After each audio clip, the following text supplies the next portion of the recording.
स्वागत है आपका शिक्षा मंथन में। आप हैं पवन दुबे के साथ। हम लोग आज एक सीरीज जो चला रहे हैं उसी के संबंध में अगला टॉपिक लेकर आए हैं, जो कि नियामक संस्थाओं की एक सीरीज चल रही है, जिसमें हम लोग बात कर चुके हैं एनसीटीई की संबंध में और यूजीसी के संबंध में।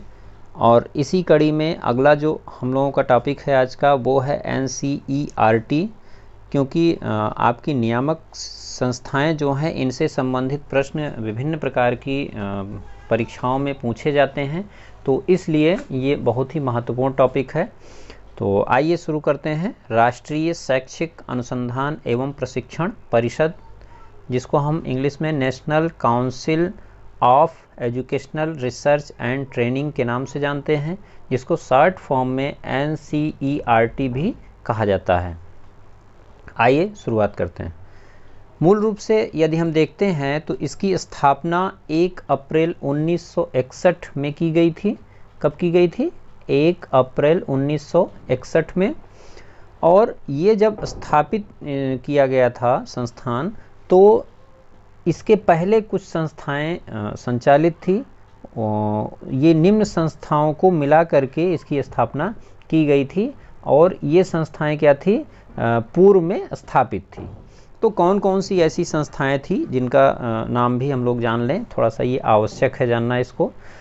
तो इसमें पहली जो संस्था है वो है राष्ट्रीय बेसिक शिक्षा संस्थान, और अगली जो संस्था है वो है माध्यमिक शिक्षा प्रसार कार्यक्रम निदेशालय। इसके बाद अगली संस्था है शैक्षिक एवं व्यावसायिक निर्देशन ब्यूरो। अगली संस्था है आपकी राष्ट्रीय श्रव्य दृश्य साधन संस्थान, और लास्ट है पाठ्य पुस्तक ब्यूरो। तो ये संस्थाएं कुछ ऐसी हैं जो कि पहले से ही संचालित थी या पूर्व में ही इसकी स्थापना हो चुकी थी, और इन सबको मिला करके एनसीईआरटी की स्थापना की गई। इसके बाद हम बात करते हैं इसके मुख्यालय के संबंध में और इसके क्षेत्रीय कार्यालय के संबंध में। इसका मुख्यालय नई दिल्ली में है, और इसके कुछ क्षेत्रीय कार्यालय हैं, या जिसको हम रीजनल इंस्टीट्यूट भी कहते हैं। और इसके संबंध में थोड़ा सा जानने की आवश्यकता ये है कि एनसीईआरटी ने जब इसको स्थापित किया था तो इसका नाम क्षेत्रीय शिक्षा महाविद्यालय के नाम से था, और इन क्षेत्रीय शिक्षा महाविद्यालयों को बाद में क्षेत्रीय शिक्षा संस्थान या कह लीजिए क्षेत्रीय कार्यालय भी जो है के नाम से अब पुकारा जाता है। तो इनमें मूल रूप से हम देखते हैं अजमेर में है इसके शिक्षा संस्थान जो है क्षेत्रीय, भोपाल में है, भुवनेश्वर है, और मैसूर में है, और शिलोंग में है। इन जो पहले स्थापित थी संख्या इसकी, वो थी कितनी? 4 क्षेत्रीय शिक्षा महाविद्यालय की स्थापना की गई थी। बाद में एक बढ़ करके फिर कितनी हो गई? 5 हो गई। इन क्षेत्रीय जो शिक्षा संस्थान हैं या क्षेत्रीय रीजनल सेंटर जिनको हम कह सकते हैं, इन रीजनल सेंटर्स में 2 वर्षीय जो पाठ्यक्रम है वो बीएड का संचालित हो रहा है। कितना? 2 वर्षीय। और इसके साथ साथ 4 वर्षीय बीएड और बीए के साथ डिग्री दी जाती है, और इसी के साथ साथ बीएससी बीएड की भी डिग्री 4 वर्षीय की होती है, और एमएड की भी इसमें क्लासेस चलती हैं। एमएड के साथ साथ रिसर्च की भी जो है इसमें उत्तम व्यवस्था की गई है। तो कहने का आशय यह है कि ये जो क्षेत्रीय शिक्षा संस्थान हैं, यह शिक्षा संस्थान अपनी सहभागिता शैक्षिक कार्यक्रमों की भी कार्यान्वयन में पूरी तरह से दे रहे हैं। और ये जितने भी शिक्षा संस्थान हैं क्षेत्रीय, यह अपने अपने क्षेत्र के विश्वविद्यालयों से इनका संबंध है, ये उससे एफिलेटेड हैं, उससे संबंधित हैं। तो ये तो रही आपकी शिक्षा के क्षेत्रीय जो कार्यालय हैं इसके एनसीईआरटी के, इसके बारे में चर्चा। इसके बाद आइए बात करते हैं हम लोग इसके संगठन के विषय में। तो NCERT का जो संगठन है वह 3 स्तरों में इसको हम देख सकते हैं। कितने स्तर में? 3 स्तर में। और ये तीनों जो स्तर हैं, जो लेवल हैं, उनको अलग अलग नाम से जाना जाता है। जैसे कि पहला जो लेवल है, जो स्तर है, वो है सामान्य निकाय, जिसको हम जनरल बॉडी के नाम से भी जानते हैं। इस जनरल बॉडी के जो अध्यक्ष होंगे वो होते हैं MHRD मिनिस्टर, और इसके साथ साथ जो इसमें सदस्य होते हैं वह सभी राज्यों के शिक्षा मंत्री होते हैं, और UGC के अध्यक्ष होते हैं। कुछ जो सदस्य हैं वह केंद्र सरकार द्वारा नियुक्त किए जाते हैं। और अब आइए बात करते हैं दूसरे स्तर की, जिसको हम कार्यकारिणी समिति के भी नाम से जानते हैं, और एक इसका एग्जीक्यूटिव कमेटी भी नाम से इसको हम पुकारते हैं। तो एग्जीक्यूटिव कमेटी में जो इसके अध्यक्ष होंगे वो भी MHRD मिनिस्टर ही होंगे, और इसके उपाध्यक्ष जो होंगे वह केंद्रीय शिक्षा मंत्री होंगे। और इसमें जो सदस्य होंगे उस सदस्यों में सबसे जो पहले है स्थान केंद्रीय शिक्षा सचिव, UGC के चेयरमैन यानी कि UGC के अध्यक्ष, और NCERT के निदेशक। 4 सदस्यों को मनोनीत किया जाता है, और शिक्षक प्रतिनिधि होते हैं इसमें। कितने? 2, एवं शिक्षाविद भी इसमें सम्मिलित किए जाते हैं। तो इस तरह से हम ये देख सकते हैं कि इस प्रकार से कार्यकारिणी समिति का गठन किया जाता है। इसके बाद इसकी एक और तीसरी जो लेवल जो इसका है वो है परिषद यानी कि काउंसिल। अब काउंसिल में किसको किसको सम्मिलित किया गया है? तो इसमें मुख्य रूप से निदेशक होते हैं किसके? NCERT के। अब NCERT के जो निदेशक हैं इनकी नियुक्ति केंद्र सरकार द्वारा होती है, और इनका जो कार्यकाल होता है वो कितना होता है? 5 वर्ष का होता है। तो इनका कार्यकाल कितना है? 5 वर्ष का है। इनकी नियुक्ति केंद्र सरकार द्वारा होती है। इस समय जो NCERT के वर्तमान में निदेशक हैं वो हैं प्रोफेसर ऋषिकेश सेनापति।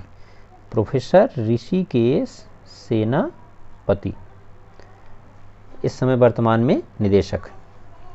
तो इस तरह से हमने देखा क्या कि NCERT का जो संगठन है वो 3 स्तरों में विभाजित है। पहला सामान्य निकाय, दूसरा कार्यकारिणी समिति, और तीसरा परिषद।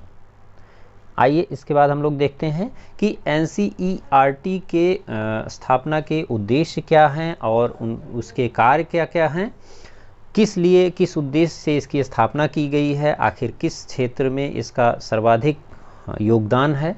तो आइए इस पे बात करते हैं। इसमें जैसा कि हम देख रहे हैं कि स्कूली शिक्षा के विभिन्न स्तरों के उद्देश्यों का निर्धारण एवं पाठ्यचर्या निर्माण करना।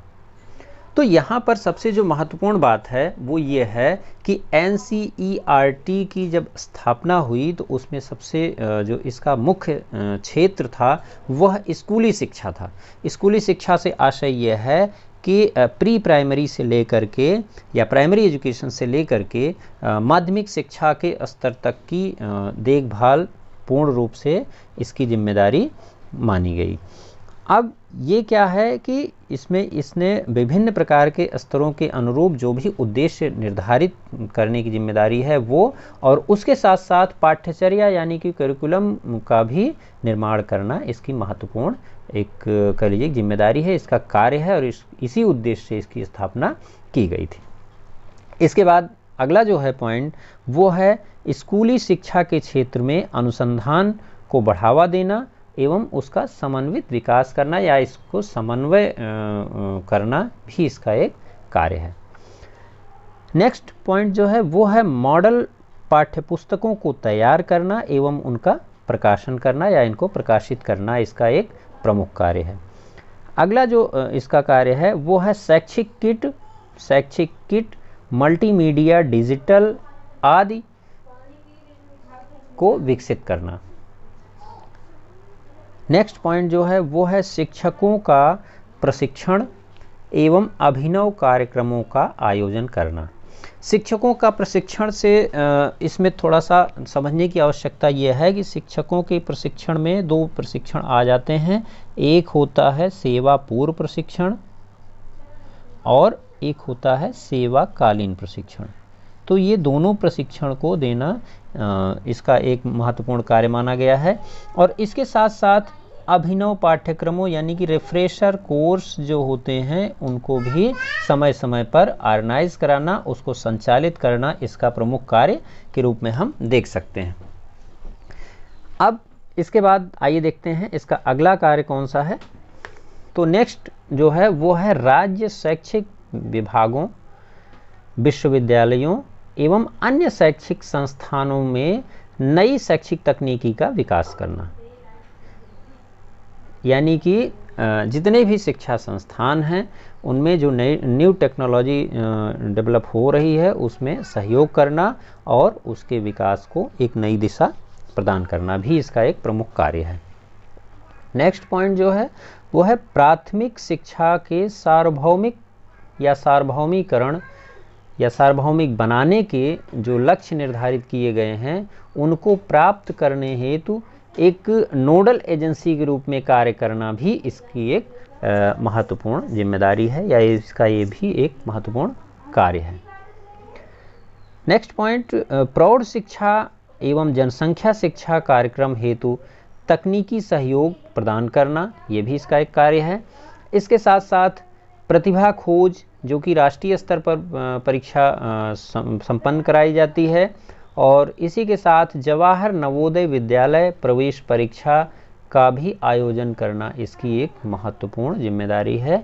इसका या कह सकते हैं कि एक महत्वपूर्ण कार्य ये भी है।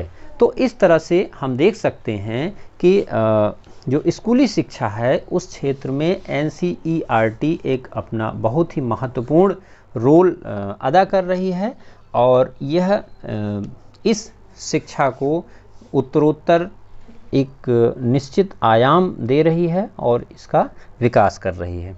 तो आज हम लोगों ने जाना कि NCERT के स्थापना कैसे हुई, कब हुई और इसके जो संगठन है उसमें कितने स्तरों में इसको विभाजित किया गया है, किस स्तर में कौन कौन से अध्यक्ष या किन सदस्यों को सम्मिलित किया जाता है और इस NCERT के कौन कौन से कार्य हैं और इसकी स्थापना के कौन से उद्देश्य थे जो जिसको लेकर के इसको संस्थान को स्थापित किया गया था।